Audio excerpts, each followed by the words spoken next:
శ్రీ సాయి సచ్చరిత్రము 5వ అధ్యాయము.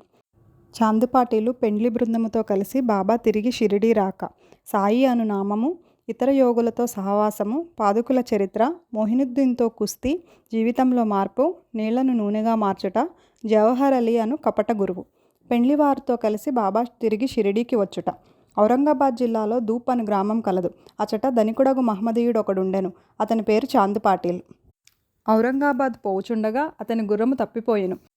2 మాసములు వెదికెనను దాని అంతు దొరకకుండెను. అతడు నిరాశ చెంది భుజముపై జీను వేసుకొని ఔరంగాబాద్ నుండి దూప్ గ్రామమునకు పోవుచుండెను. సుమారు ఒక 9 మైళ్ళు నడిచిన పిమ్మట ఒక మామిడి చెట్టు వద్దకు వచ్చెను. దాని నీడలో ఒక వింత పురుషుడు కూర్చొని ఉండెను. అతడు తలపై టోపీ, పొడుగైన చొక్కా ధరించియుండెను. చంకలో సటకా పెట్టుకొని చిలుము త్రాగుటకు ప్రయత్నించుచుండెను. దారి వెంట పోవు చాందుపాటీలను చూసి అతనిని పిలిచి చిలుము త్రాగి కొంత తడవు విశ్రాంతి కొనమనెను. జీను గురించి ప్రశ్నించెను. అది తాను పోగొట్టిన గుర్రముదని చాందుపాటీలు బదులు చెప్పెను. ఆ దగ్గరలోనున్న కాలువ ప్రక్కన వెదకమని పకీరు చెప్పెను. అతడొచ్చటకు పోయి గడ్డి మేయుచున్న గుర్రమును చూచి మిక్కిలి ఆశ్చర్యపడెను. ఈ పకీరు సాధారణ మనుజుడు కాడనియూ, గొప్ప ఔలియా అయివుండవచ్చుననియూ అనుకొనెను. గుర్రమును తీసుకొని పకీరు వద్దకు వచ్చెను. చిలుము తయారుగా ఉండెను. కాని చిలుము వెలిగించుటకు నిప్పు, గుడ్డను తడుపుటకు నీరు కావలసి ఉండెను. పకీరు సటకాను భూమిలోనికి గుచ్చగా నిప్పు వచ్చెను. మరలా అక్కడే సటకాతో నేలపై మోదగా నీరు వచ్చెను. పకీరు గుడ్డను ఆ నీటితో తడిపి నిప్పుతో చిలుమును వెలిగించెను. అటుల సిద్ధమైన చిలుమును ఆ పకీరు తాను పీల్చి తరువాత చాందుపాటీలకు అందించెను. ఇదంతయు చూచి చాందుపాటీలు ఆశ్చర్యచకితుడయ్యెను. పకీరును తన గృహమునకు అతిథిగా రమ్మని చాందుపాటీలు వేడెను. ఆ మరుసటి దినమే పకీరు పాటీలు ఇంటికి పోయి అచట కొంతకాలం ఉండెను. ఆ పాటీలు గ్రామమునకు మునుసబు. అతని భార్య తమ్ముని కొడుకు పెండ్లి సమీపించెను. పెండ్లి కూతురిది షిరిడీ గ్రామము. అందుచే కావలసిన సన్నాహములన్నీ చేసుకొని పాటీలు షిరిడీ ప్రయాణమయ్యెను. పెండ్లివారితో కలిసి పకీరు కూడా బయలుదేరెను. ఎట్టు చికాకులు లేక వివాహం జరిగిపోయెను. పెండ్లివారు దూప్ గ్రామమునకు తిరిగి వెళ్ళిరి. కానీ పకీరు మాత్రం షిరిడీలో ఆగి అచటనే స్థిరముగా నిలిచెను. పకీరుకు సాయి నామం ఎట్లు వచ్చెను.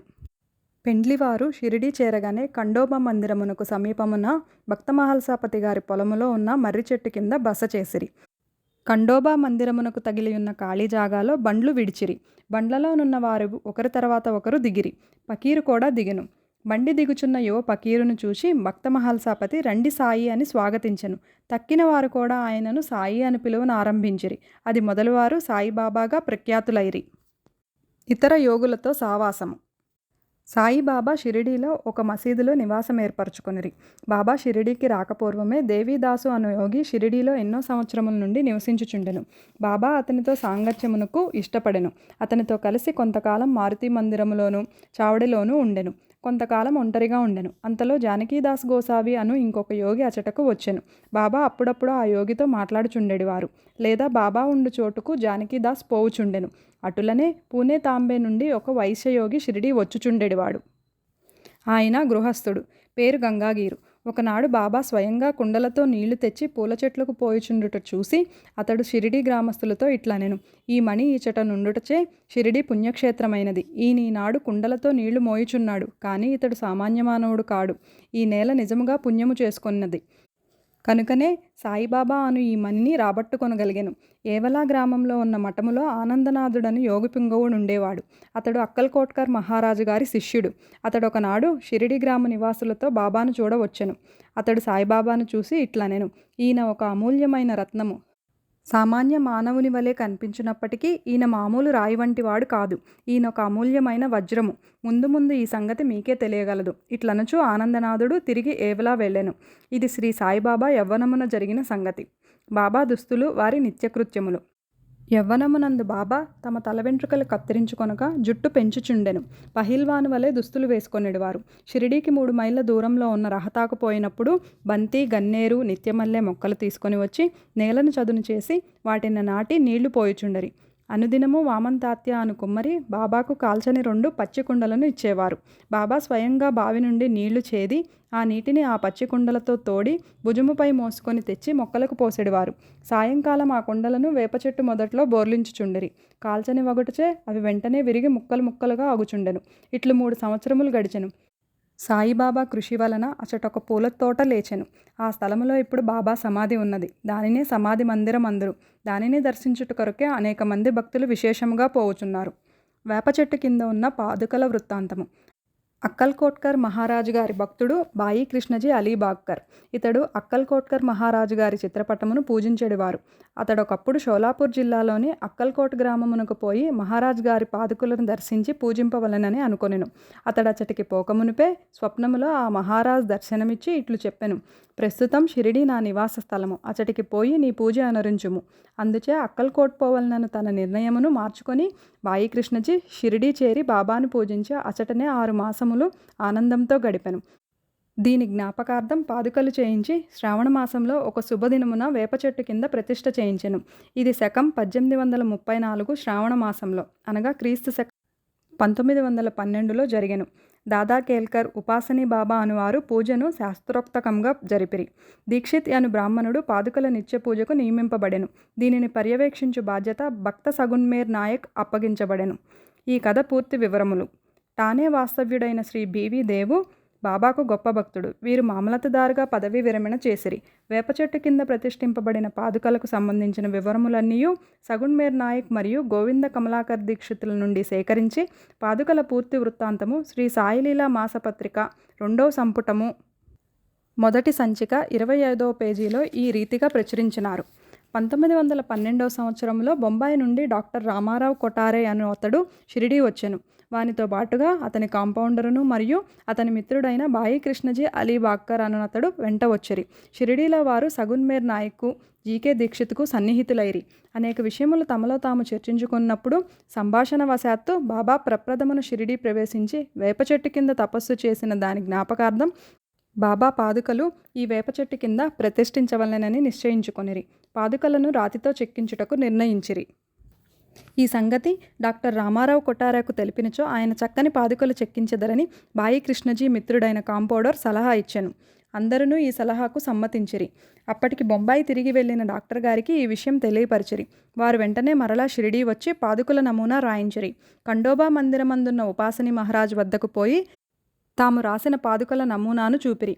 శ్రీ ఉపాసని దానిలో కొన్ని మార్పులను చేసి పద్మము, శంఖము, చక్రము మొదలగున్నవి చేర్చి బాబా యోగశక్తిని, వేప చెట్టు గొప్పతనమును తెలుపు ఈ క్రింది శ్లోకమును కూడా చెక్కించమనిరి. సదానింబ వృక్షస్య మూలాదివాసాత్ సుధాశ్రావిణం తిక్తమప్యప్రియంతం తరుం కల్ప వృక్షాది కంసాదయంతం నమామీశ్వరం సద్గురుం సాయినాథం. ఉపాసని సలహాలను ఆమోదించి పాదుకలు బొంబాయిలో చేయించి కాంపౌండర్ ద్వారా పంపిరి. శ్రావణ పౌర్ణమి నాడు స్థాపన చేయమని బాబా ఆజ్ఞాపించెను. ఆనాడు 11 గంటలకు జీకే దీక్షిత్ తన శిరస్సుపై పాదుకలు పెట్టుకొని ఖండోబా మందిరం నుండి ద్వారకామాయికి ఉత్సవముతో వచ్చిరి. బాబా ఆ పాదుకలను స్పృశించి అవి భగవంతుడి పాదుకలని నుడివెను. వాటిని వేప చెట్టు మూలమున ప్రతిష్ఠింపుడని ఆదేశించెను. ఆ ముందు రోజు బొంబాయి నుండి పాస్తేసేట్ అను పార్సీ భక్తుడొకడు మనీ ఆర్డర్ ద్వారా 25 రూపాయలు పంపెను. బాబా ఆ పైకం పాదుకా ప్రతిష్టకు అగు ఖర్చు నిమిత్తం ఇచ్చెను. మొత్తం 100 రూపాయలు ఖర్చయినవి. అందులో 75 రూపాయలు చందాల ద్వారా వసూలు చేసిరి. మొదటి 5 సంవత్సరములు జీకే దీక్షిత్ ఈ పాదుకలకు పూజ చేసెను. తర్వాత లక్ష్మణ్ జాక్డే అను బ్రాహ్మణుడు పూజ చేయుచుండెను. మొదటి 5 సంవత్సరములు నెలకు 2 రూపాయల చొప్పున డాక్టర్ కొటారే దీపపు ఖర్చు నిమిత్తం పంపుచుండెను. పాదుకల చుట్టూ కంచె కూడా పంపెను. ఈ కంచెయు పైకప్పును కోపర్గాం స్టేషన్ నుండి షిరిడీ తెచ్చుటకు అయిన ఖర్చు సగున్మేర్ నాయక్ ఇచ్చెను. ప్రస్తుతము జాక్డే పూజ చేయుచున్నాడు. సగునుడు నైవేద్యమును దీపమును పెట్టుచున్నాడు. మొట్టమొదట బాయి కృష్ణజీ అక్కల్కోట్కర్ మహారాజ్ భక్తుడు. 1912వ సంవత్సరంలో వేప చెట్టు కింద పాదుకలు స్థాపించినప్పుడు అక్కల్కోటకు పోవచ్చు మార్గమధ్యమున షిరిడీ యందు ఆగెను. బాబా దర్శనం చేసిన తర్వాత అక్కల్కోట్ గ్రామమునకు పోవలనని బాబా వద్దకేగి అనుమతినిమ్మనెను. బాబా ఇట్లనెను: అక్కల్కోటలో ఏమున్నది? అక్కడేలా పోయేదవు? అక్కడ ఉండే మహారాజ్ ప్రస్తుతం ఇక్కడనే ఉన్నారు. వారు నేనే. ఇది విని బాయి కృష్ణజీ అక్కల్కోట వెళ్ళుట మానుకొనెను. పాదుకల స్థాపన తర్వాత అనేక పర్యాయములు షిరిడీ యాత్ర చేసెను. హేమడ్ పంతునకు ఈ వివరములు తెలిసి ఉండవు. తెలిసియున్నచో సచ్చరిత్రలో రాయటం మానియుండరు. మొహినుద్దీన్ తంబోలీతో కుస్తీ జీవితంలో మార్పు. షిరిడీ గ్రామంలో కుస్తీలు పట్టుట వాడుక. అచట మొహినుద్దీన్ తంబోలి అనేవాడు తరచుగా కుస్తీలు పట్టుచుండెను. వానికి బాబాకు ఒక విషయంలో భేదాభిప్రాయం వచ్చి కుస్తీ పట్టిరి. అందులో బాబా ఓడిపోయెను. అప్పటి నుండి బాబాకు విరక్తి కలిగి తమ దుస్తులను నివసించు రీతిని మార్చుకొనెను. లంగోటి బిగించుకొని పొడవాటి చొక్కాని తొడుక్కొని నెత్తిపైన గుడ్డ కట్టుకునేవారు. ఒక గోనెముక్కపై కూర్చునేవారు.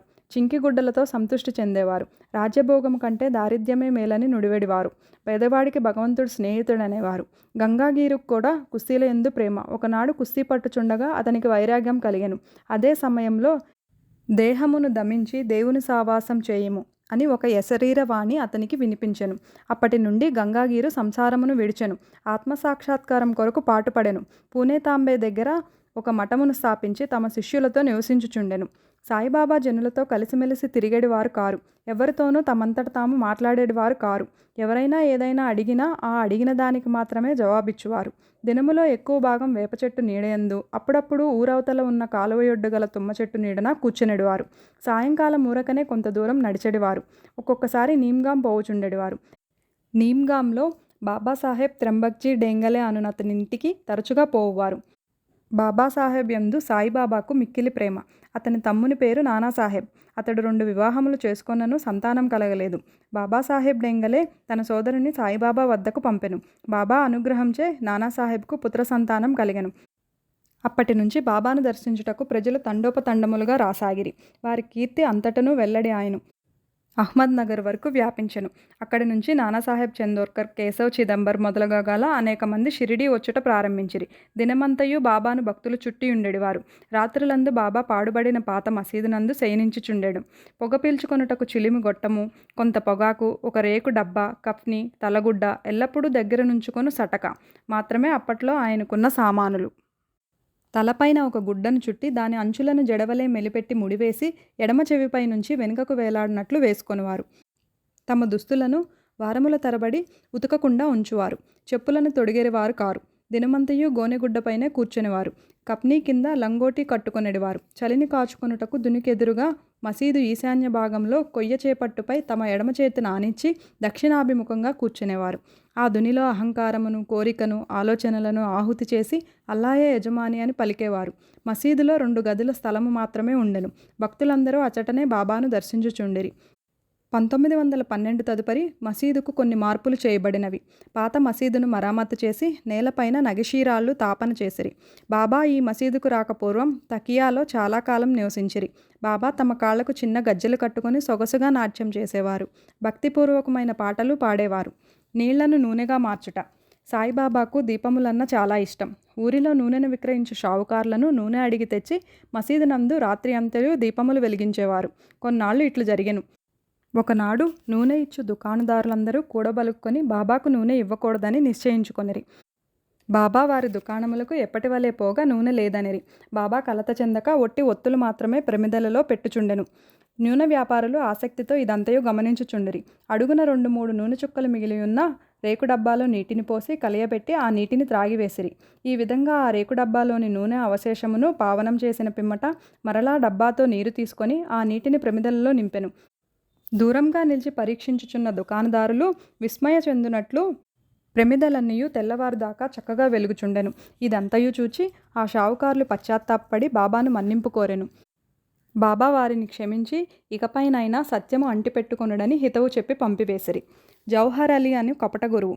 పైన వివరించిన కుస్తీ జరిగిన 5 ఏండ్ల తర్వాత అహ్మద్ నగర్ నుండి జౌహర్ అలీ అను పకీరొకడు శిష్యులతో రహతా వచ్చెను. వీరభద్ర మందిరమునకు సమీపమున ఉన్న స్థలములో దిగెను. ఆ పకీర్ బాగా చదువుకున్నవాడు, ఖురానంతయు వల్లించగలడు, మధుర భాషణుడు. ఆ ఊరిలోని భక్తులు వచ్చి వానిని సన్మానించుచు గౌరవంతో చూచుచుండెడివారు. వారి సహాయంతో వీరభద్ర మందిరమునకు దగ్గరగా ఈద్గా అను గోడను నిర్మించుటకు పూనుకొనెను. ఈదుల్ ఫితర్ అను పండగ నాడు మహమ్మదీయులు నిల్చొని ప్రార్థించు గోడయే ఈద్గా. ఈ విషయంలో వివాదం లేచి అది ఘర్షణలకు దారితీసెను. దానితో జవహర్ అలీ రహతా విడిచి షిరిడీ చేరి బాబాతో మసీదు నందు ఉండసాగెను. ప్రజలు వాని తీపి మాటలకు మోసపోయిరి. అతడు బాబాను తన శిష్యుడని చెప్పువాడు. బాబా అందులకు అడ్డు చెప్పక శిష్యుని వలె మసలుకొనెను. తర్వాత గురు శిష్యులిద్దరూ రహతాకు పోయి అచ్చట నివసించుటకు నిశ్చయించుకొనిరి. గురువునకు శిష్యుని శక్తి ఏమీయూ తెలియదు. శిష్యునకు మాత్రం గురువు యొక్క లోపములు బాగా తెలియను. అయినప్పటికీ బాబా ఆ కపట గురువును ఎప్పుడూ అగౌరవింపక శిష్య ధర్మమును శ్రద్ధగా నెరవేర్చుచుండెడివారు. అప్పుడప్పుడు వారిరువురు షిరిడీకి వచ్చి పోవుచుండెడివారు. కానీ అధికంగా రహతాలోనే నివసించేవారు. షిరిడీలోని సాయి భక్తులకు బాబా ఈ విధంగా రహతాలో ఉండుట ఎంతమాత్రం ఇష్టం లేదు. అందుచే వారందరూ కలిసి సాయిబాబాను మరలా షిరిడీ పిలుచుకొని వచ్చుటకు రహతా వెళ్ళిరి. వారు రహతాలో ఈద్గా వద్ద బాబాను ఒంటరిగా చూచి వారిని తిరిగి షిరిడీ తీసుకొని పోవుటకే వచ్చినామని చెప్పిరి. జవహర్ అలీ ముక్కోపి అనియు ఆయన తనను విడిచిపెట్టడని, అందువలన వారు తన యందు ఆశ విడిచి ఫకీరు అక్కడకు వచ్చు లోపల షిరిడీ మరలి వెళ్ళుట మంచిదని బాబా వారికి సలహా ఇచ్చెను. వారిట్లు మాట్లాడుకొనుచుండగా జవహర్ అలీ అక్కడికి వచ్చి బాబాను తీసుకొని పోవుటకు ప్రయత్నించుచున్న షిరిడీ ప్రజలపై మండిపడెను. కొంత వాదోపవాదములు జరిగిన పిమ్మట గురు శిష్యులిద్దరూ తిరిగి షిరిడీ పోవుటకు నిర్ణయమైనది. వారు షిరిడీ చేరి అచటనే నివసించుచుండెను. కొన్ని దినముల పిమ్మట దేవీదాసు ఆ కపట గురువును పరీక్షించి అతని బండారం బయటపెట్టెను. చాంద్ పాటిల్ పెళ్లి బృందముతో బాబా షిరిడీ వచ్చుటకు 12 సంవత్సరముల ముందే 10-12 వయసులో దేవీదాసు షిరిడీ చేరెను. వారు మారుతీ దేవాలయంలో ఉండేవారు. దేవీదాసు చక్కని అంగసౌష్ఠవము, తేజోవంతములైన నేత్రములు కలిగి నిర్వ్యామోహిత అవతారము వలె జ్ఞాని వలె కనిపించుచుండెను. తాత్యా పాటీలు, కాశీనాథ్ షింపి మొదలగాల అనేక మంది దేవీదాసును తమ గురువుగా భావించెడివారు. వారు జవహర్ అలీని దేవీదాసు వద్దకు తీసుకొని వచ్చిరి. వారి మధ్య జరిగిన వాదములో జవహర్ అలీ చిత్తుగా ఓడిపోయి షిరిడీ నుండి పలాయనం చిత్తగించెను. ఆ తరువాత అతడు వైజాపూర్లో నుండి చాలా ఏండ్ల తర్వాత షిరిడీ తిరిగి వచ్చి బాబా పాదములపై పడెను. తాను గురువు, సాయిబాబా శిష్యుడను భ్రమ వాని మనసు నుండి తొలగి తన ప్రవర్తనకు పశ్చాత్తాపపడెను. సాయిబాబా వానిని యథారీతిగా గౌరవంగానే చూసెను. ఈ విధంగా శిష్యుడు గురువును ఎట్లు సేవింపవలెనో, ఎట్లు అహంకారమును మమకారములను విడిచి గురు శుశ్రూష చేసి తుదకు ఆత్మసాక్షాత్కారం పొందవలెనో బాబా ఆచరణాత్మకంగా నిరూపించెను. ఈ కథ భక్త మహల్సాపతి చెప్పిన వివరముల ఆధారంగా రాయబడినది. 5వ అధ్యాయం సంపూర్ణం. ఓం నమో సాయినాథాయ.